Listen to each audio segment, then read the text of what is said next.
Pero ngayon, kamusta na? Balik normal na ba? Alamin natin ang detalye mula sa report ni Rovic Manuel. Rovic. Balik normal na ang daloy ng trapiko sa North Luzon Expressway o NLEX matapos na ma-stranded ang mga motoristang dumaan dito kagabi dahil sa baha dulot ng tuloy-tuloy na ulang dala ng habagat. Kaninang alas 8 ng umaga, nagsimula ng mag-abiso ang NLEX Corporation na tuloy-tuloy na ang daloy ng mga sasakyan sa northbound direction mula NLEX Harbor Link Interchange patungong May Kawayan.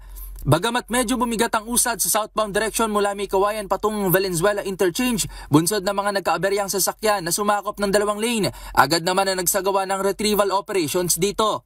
As of 10:20 kaninang umaga rin, nanatili ng magaan ang trapiko sa iba't ibang bahagi ng NLEX sa Balintawak, Mindanao, Bukawe, Karuhatan Toll Plaza at May Kawayan northbound.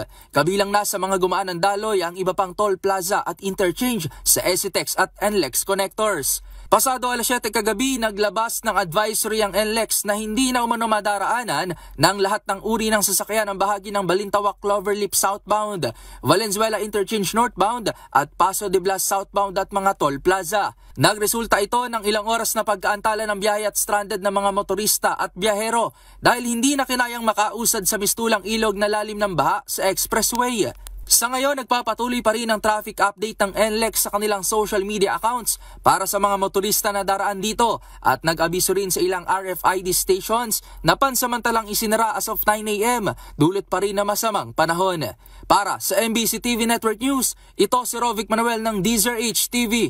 Una sa Pilipinas, una sa Pilipino.